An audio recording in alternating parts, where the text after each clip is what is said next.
အားလုံးပဲမြင်လာပါဆိုတော့ကျွန်တော်နာမည်ကတော့စီစာပါဒီနေ့မှာကကျွန်တော်တို့ဒီ physics ရဲ့အခြေခံပေါ့နော် physics ပေါ့နော်ဟာဒီအခန်း1ကိုသင်မှာဖြစ်ပါတယ်အဲ့ဟာကဆိုတော့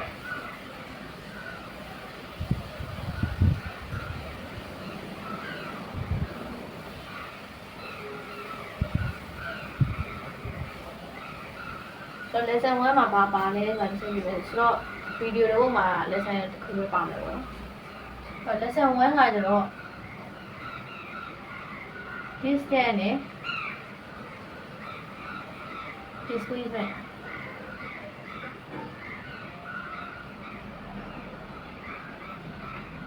ဟေးdistance ကတော့ဒါမြင်လာတဲ့ distance ဆိုအကွာအဝေးပေါ့နော်ဒီတနေရာကနေဒီတနေရာကိုဘယ်လောက်ထိဝေးလဲဆိုတော့အကွာအဝေးကိုတိုင်းတာတဲ့ဟာပေါ့နော်။နောက်တစ်ခုက displacement ကကျတော့မြန်မာလိုပြောမယ်ဆိုတော့ဘယ်လောက်ထိနေရာပြောင်းသွားလဲပေါ့နော်။ဆိုတော့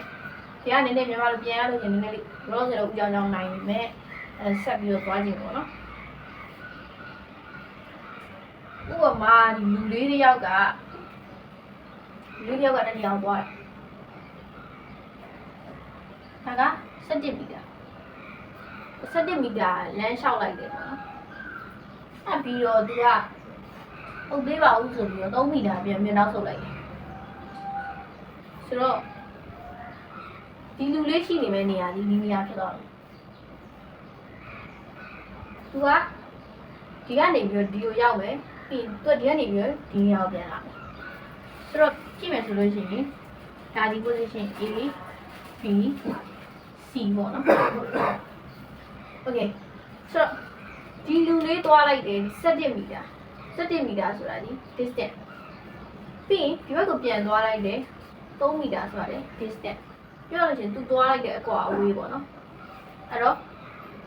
11မီတာနဲ့ဒီမှာလောလောဆယ်3မီတာနဲ့ပေါင်းတော့14မီတာပေါ့နော်အဲ့တော့14မီတာဒီ distance ဖြစ်တော့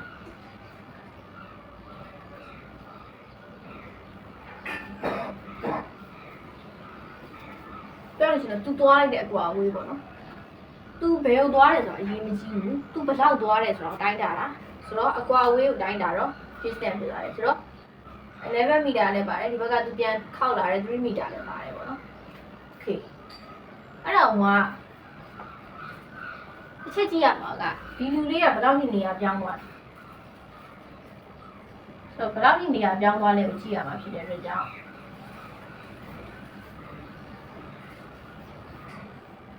ချက်ကြည့်လိုက်ဒီလူလေးနေ A ကနေ B ကိုသွားခဲ့တာမှန်ပေမဲ့သူရှိနေရသည် B မှာမဟုတ်ဘူးမဟုတ်တော့သူကအခုဒီမှာရှိနေတာ Okay ဆိုတော့ပြောလို့ရှိရင်သူက C မှာရှိတယ်ပြောရင်သူက3မီတာပြန်ပြီးတော့နောက်ကိုဆုတ်လာတယ်ဆိုတော့သူရှိနေမဲ့ position ဒီနေရာဖြစ်သွားမယ်အတိအကျပြောရလို့ရှိရင်အဲ့တော့ဒီလူလေးရဲ့ displacement သူ့ရဲ့နေရာပြောင်းသွားတဲ့အကွာအဝေးဒီနေရာဆိုတော့11မီတာတွေကနေပြီးတော့3မီတာကိုပြန်ထုတ်လိုက်ဆိုတော့8မီတာပေါ့နော်အဲ့တော့လူလေးရှိနေမယ့်နေရာသူ့ရဲ့ပြောလို့ရှင်တော့နေရာပြောင်းသွားတဲ့နေရာဘယ်လောက်ပြောင်းသွားလဲဆိုတော့တိုင်းတာပဲဆိုလို့ရှင်နော်သူ8မီတာနေရာပြောင်းသွားတယ်သူတကယ်သွားခဲ့တဲ့ဟာကျတော့14မီတာသွားခဲ့တာအဲ့ကြောင့်ဘာကွာလဲဆိုတော့အဲ့လိုကွာပါတယ်ဆိုတော့ distance နဲ့ displacement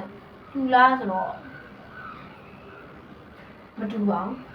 အကွာအဝေးဆိုတာတော့ဟုတ်တယ်ဒါပေမဲ့မတူဘူးပေါ့ဆိုတော့ရိုးလွယ်အောင်ပြောရမယ်ဆိုလို့ရှိရင်ဒီ A ကသူက initial position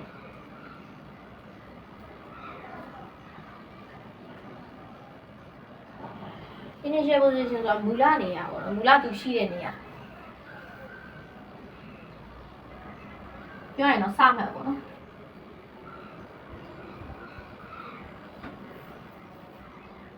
အဲ့တော့ displacement ဆိုတာဘာကိုပြောချင်တာလဲဆိုလို့ရှိရင် initial position နဲ့ final position ကြားဟာအဲ့ဒါဒီ displacement ပါ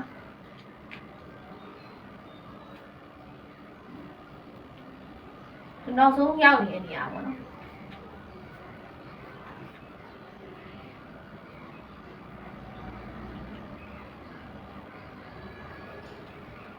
ဆုံးမှတ်ပေါ့ပြောရတော့ဒီရောက်နေတဲ့နေရာဆုံးမှတ်ပေါ့နော်ဆိုတော့ displacement ဒီတခြားချီချီဝေးသူဘယ်ကိုသွားခဲ့တာလေးသိရမလားမဆိုင်ဘူးအဲ့စမှတ်နဲ့ဆုံးမှတ်နဲ့သူရဲ့မူလနေရာ initial position နဲ့ final position ဂျားဟာဝေးအဲ့အကွာဝေးကိုပဲကြည့်ရမှာကျန်တဲ့သူဘယ်ကိုသွားတယ်ဟိုဝင်ဒီထွက်တွေမပါဘူးပုံတော့ပြောရလို့ရှိရင်ဆိုတော့ထားပါတော့ကျွန်တော်ကမြန်မာကနေပြီးတော့ဟိုအမေရိကကိုသွားမှာပဲပေါ့ထားပါတော့ဥပမာပေါ့နော်အမေရိကသွားမယ်အဲ့ပြီးရုရှားကိုလည်းဝင်အောင်မယ်ရုရှားကိုဝင်မှတော့ကိုရီးယားကိုသွားမယ်ပေါ့နော်ဒါပေမဲ့ကျွန်တော်ဆုံးမကကိုရီးယားဖြစ်သွားတယ်အဲ့ဆိုလို့ရှိရင် distance ကကျွန်တော်အဲ့အမေရိကကိုသွားတာဒီရုရှားကိုဝင်တာဒီကိုရီးယားကိုသွားတာဒီအဲ့ဟာတွေအကုန်လုံးကိုတောက်လျှောက်ကြီးတိုက်ပြီးတော့ရှည်တွက်ရမှာဒါပေမဲ့ displacement ကကြာအဲ့လိုမဟုတ်ဘူးကျွန်တော်ဒီမြန်မာမှာနေတာအဲ့ဒါကိုကိုရီးယားမှာဆုံးသွားတယ်ဆိုတော့အဲ့မြန်မာနဲ့ကိုရီးယားကြာအကွာဝေးလို့ပဲကြည့်ရမှာပေါ့နော်ဆိုတော့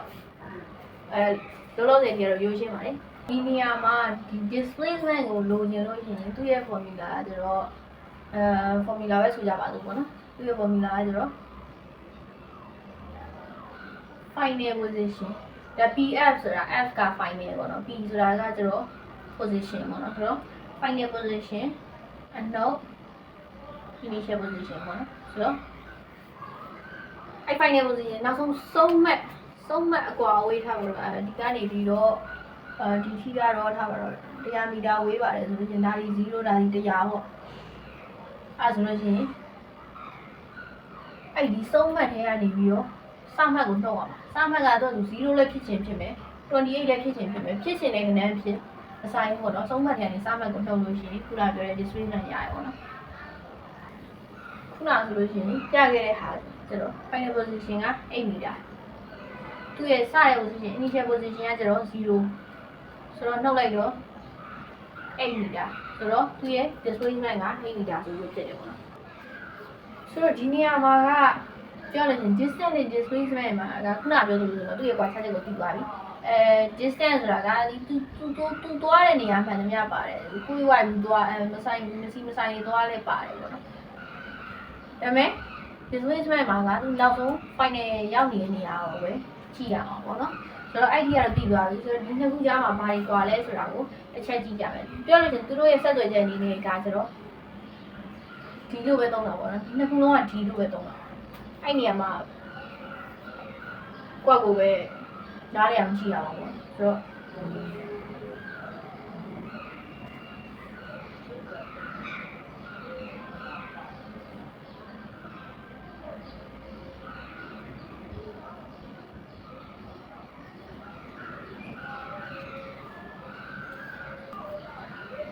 ဆိုတော့ဒီနှစ်ခုရဲ့ကွာခြားချက်ကိုကြည့်မယ်ဆိုလို့ရှိရင် distance မှာကအတိုင်းတာပဲပါသူကပြောလို့ရှိရင်ထောက်တော့ဒီကနေပြီးတော့ဒီသွားလိုက်တာဒီလောက်ကွာတယ်ပေါ့အဲ့ဒါပဲပါတယ်ဆိုတော့အတိုင်းတာဆို magnitude ပဲပါတယ် only magnitude ပေါ့နော်နောက်တစ်ခုကကျတော့အဲ့ displacement မှာကကျတော့တဲ့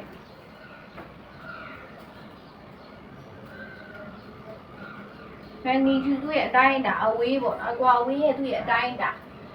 ရောနောက်တစ်ခုက direction ရောပါတယ်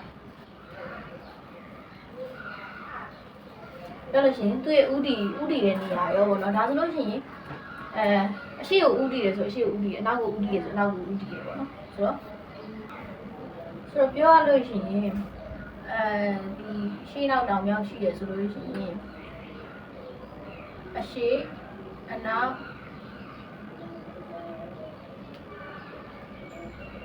တောင်မြောက်ရှိရဆိုလို့ရှိရင် displacement မှာကျတော့အရှိရက်ကို100မီတာဆို100မီတာ50မီတာဆို50မီတာအဲ့တော့အဲ့လိုပါမှလည်းသူကဒီလူတယောက်ကဘယ်လောက်ဒီနေရာပြောင်းသွားတယ်ဆိုတာကိုသိရမှာဘူးအဲ့လိုမဟုတ်ဘူး100မီတာလို့ပြောလိုက်တယ်သူရဲ့ displacement က100မီတာပါလို့ပြောလိုက်တယ်ဘယ်ရက်မှမသိဘူးအရက်ကဟို1600ရှိတယ်ပြောလို့ရင်ဒါကိုကိုယ်လိုက်တယ်အများကြီးရှိတယ်လေအဲ့မှာသူကဘယ်ရက်မပြောဘဲနဲ့အဲ့ magnitude only တော့ပြောမယ်ဆိုလို့ရှိရင်အဲ့ဒါကဘယ်လိုမှ displacement မဖြစ်နိုင်ဘူးပေါ့နော်ဆိုတော့ဒီ magnitude only မြင်ရမယ်ဆိုရင်အဲ့ဒါဒီ distance အဲ့လိုမှမဟုတ်ဘူးသူ့ရဲ့ direction ရောပါမယ် ဘယ်ရက်ဆိုဘယ်ရက်ဥတီချက်ကိုအတိအကျပါမယ်ဆိုလို့ရှိရင်အဲ့ဒီ displacement ဖြစ်သွားပြီပေါ့နော်ဆိုတော့ဥပမာတစ်ချက်ကြည့်ရမယ်ပေါ့နော်20 mile 200 mile လို့ပြောလိုက်200 mile ဒီ distance လား displacement လားဒီမှာကြည့်ရဆိုလို့ရှိရင် magnitude ပဲပါတယ်အဲ့တော့ displacement မဖြစ်နိုင်ဆိုတော့ distance ရမယ်ပေါ့နော်အဲ့လိုပဲnot ကိုမြောက်ရက်ကို300 mile လို့ပြောလိုက်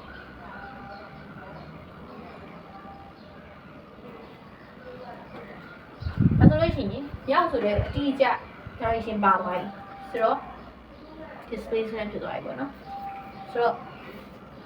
distance နဲ့ displacement ကဒါပါပဲဒီထဲမှာတော့ trade to အများကြီးပြောရင်တော့ basic မှာအများကြီးမရှိပါဘူးဆိုတော့ဒါပါပဲ final position နဲ့ရတယ်မျိုးအဲ့ initial position နှုတ်လိုက်မယ်ဆိုလို့ရှိရင်သူ့ရဲ့ displacement မရဘူးပေါ့နော်ဒါပါပဲ